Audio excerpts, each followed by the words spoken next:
Wemeye Yesu Kristo kuba umwami n'umucunguzi w'imibereho yawe yose.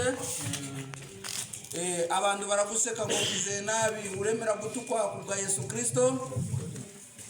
Kubw'ubuhamya bwawe n'abantu bose nanjye ndasenga. Mwami wacu Yesu Kristo, kiri mu ijuru isitararemwa, wamenye mwene data burakari uko uyu munsi azakuzera mana. Nikitangaza kubona hagaze muri aya mazi, kuko Namani yabwiwe ati aje kwikubita mu kidendezi, arangije areba amazi yose iwabo kariyo meza, abanza yanga, ariko nyuma kwizera kuramuhata. Kuko na mwene data bibaye ngombwa ko kwizera kumuhata waze abatizo muri aya mazi. None nje nawe duhagaze muri aya mazi kubwo gushitsa ijambo ryawe mana. Ndakwinginze ngo mu izina rya Yesu Kristo umubabarire ibyo yakoze byose. Dore ni wowe wavuze ati iyo tushikije urubatizo tuba twerekana gupfana nawe tukazukana nawe. Mwene data yakoze byinshi, ubwo agiye muri aya mazi apfane nawe kandi azukane nawe. Muhindura icyaremwe gisha, muhereze imbuto z'umwuka, muhereze impano z'umwuka, muhereze buri kimwe cyose wageneye umugeni wawe. Igihe nikigera azagukorere mwami, igihe nikigera imirimo yawe ye guhagarara ahubwo ayiteze imbere. Musabiye umugisha gutangira urugendo n'amahoro, musabiye umugisha kuzarurangiza n'amahoro. Uhera none umurinda amadayimoni yo mu isi, dayimoni zose zamutera gusubira inyuma zicashe mu izina rya Yesu Kristo. Inshuti mbi mu rusisiro zabasha kumuzanira ibyo yanze n'ibyo yiyamye, ducashe izo njuti mu izina rya Yesu Kristo.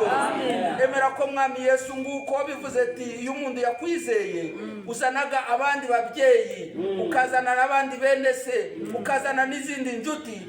Guhera none bene se n'abashiki bacu aribo bamubera injuti. Urugendo rwagiye gutangira guhera guno munsi, mwami Yesu uruyobore kugeza igihe cyo turazamurirwa mwene data agihagaze mu byiza. Ngaho ngiye kumubatiza nawe mwami Yesu manuke umubatizishe umuriro mwami Yesu. Tugusabye mu izina rya Yesu Kristo. Mwene data burakari ubwo kwizera kwawe n'amazi menshi n'ubuhamya bwawe, nanjye ndakubatiza mu izina ry'umwami wacu Yesu.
sura ya 6 peke yake.